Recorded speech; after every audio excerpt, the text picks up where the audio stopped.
Selamat pagi Bapak Ibu Guru dan anak-anakku yang terkasih di dalam Yesus Kristus.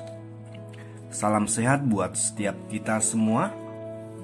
Saya berharap walaupun kita belum bisa bertemu di sekolah ini dalam pembelajaran secara offline, saya berharap kalian juga dalam keadaan sehat, diberkati oleh Tuhan. Mari sebelum kita boleh masuk dalam pembelajaran hari ini, kita akan mendengarkan kebenaran firman Tuhan. Mari bersaat teduh sebelum kita akan masuk dalam renungan pagi hari ini. Mari bersaat teduh di hadapan Tuhan. Amin.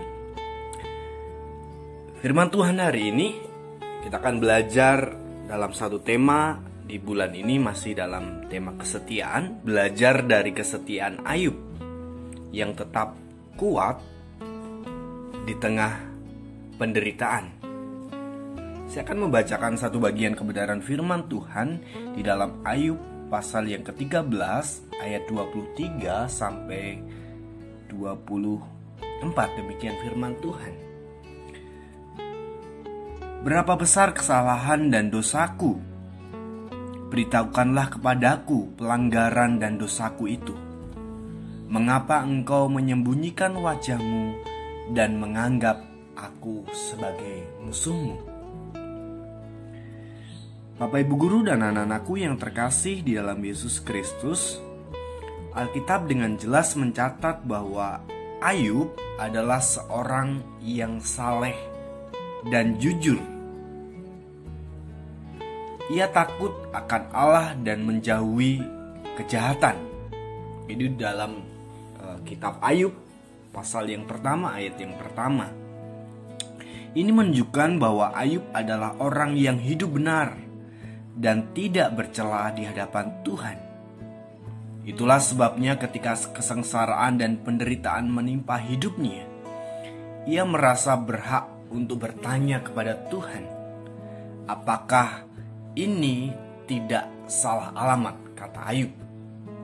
Bukankah seharusnya orang fasik atau orang yang berdosa yang layak menerima segala penderitaan dan malapetaka?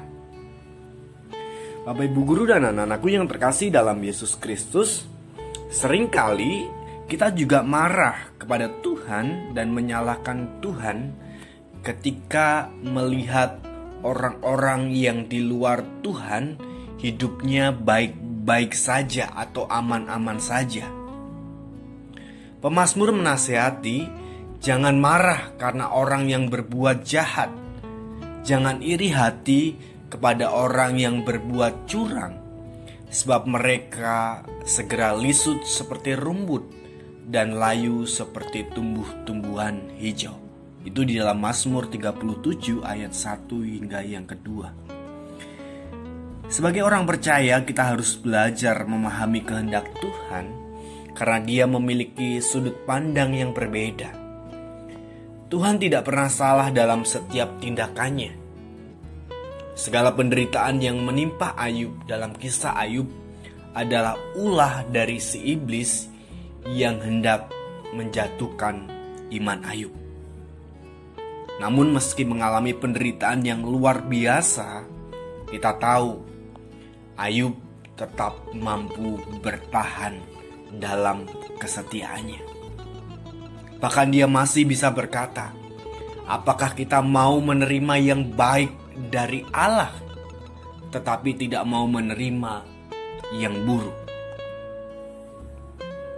Dalam kesemuanya itu, Ayub tidak berbuat dosa dengan bibirnya. Kita bisa melihat bagaimana respon Ayub ketika mengalami penderitaan. Ketika kehilangan segala-galanya tidak membuat Ayub menjadi lemah dan putus asa. Dan kita melihat bagaimana cerita dari kisah Ayub ketika teman-teman terdekatnya yang kelihatan menasihati dia, padahal dalam nasihatnya itu terkandung tuduhan dan kecaman kepada Ayub. Mereka menganggap bahwa Ayub telah melakukan suatu pelanggaran yang berakibat kepada penderitaan yang harus ditanggungnya. Bapak Ibu Guru dan anak-anakku yang terkasih di dalam Yesus Kristus, selama hidup di dunia ini kita juga tidak luput dari masalah ataupun penderitaan. Namun Tuhan berjanji untuk memberi kekuatan kepada kita dan memberi penolong di dalam kehidupan kita. Karena itu dalam segala keadaan, sekalipun berat, tetaplah kuat, bertahan, bahkan setia di hadapan Tuhan. Karena kita tahu ada maksud Tuhan yang terbaik, ada rencana Tuhan yang terbaik di balik apa yang kita alami. Bapak Ibu Guru dan anak-anakku yang terkasih dalam Yesus Kristus, mungkin hari-hari ini ketika kita mengalami, bahkan diperhadapkan dengan kondisi yang menurut kita tidak baik, terjadi COVID-19, bahkan kita tidak bisa bertemu dengan siswa-siswi dalam pembelajaran secara offline. Tetapi kita mau belajar kepada Ayub. Bagaimana Ayub tahu atas apa yang dia alami. Ada rencana Tuhan. Demikian dengan kita.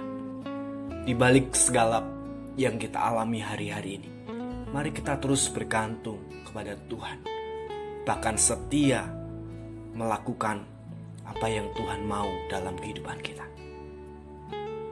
Itulah sebabnya di tengah penderitaan yang dialami, Ayub menyadari, karena ia tahu jalanku, karena ia tahu jalan hidupku, seandainya ia menguji aku akan timbul seperti emas. Mari kita tunduk kepala kita bersatu di dalam doa. Tuhan Yesus, terima kasih buat renungan pagi hari ini, boleh mengingatkan untuk kami terus setia di tengah apapun yang boleh kami alami. Berkati pembelajaran kami secara daring hari ini Tuhan, bahkan terus Tuhan memberikan kekuatan dalam kehidupan kami, kesehatan dan kemampuan buat kami, untuk kami terus bersandar kepada Tuhan. Bahkan mampukan setiap kami Tuhan, untuk kami terus belajar secara daring di hari-hari ini. Terima kasih, menyerahkan setiap kami, bahkan orang tua kami, bahkan guru-guru kami Tuhan, untuk terus membimbing setiap kami. Bahkan berkati orang tua kami Tuhan di dalam kehidupan mereka. Terima kasih, ini doa dan syukur kami Tuhan. Di dalam dan demi nama Yesus Kristus, kami telah berdoa dan mengucap syukur. Haleluya. Amin. Baik, anak-anakku yang terkasih dan Bapak Ibu Guru yang terkasih dalam Yesus Kristus, demikian renungan yang boleh kita dengar hari ini. Selamat berkarya, selamat belajar, dan Tuhan boleh memberkati setiap kita. Amin.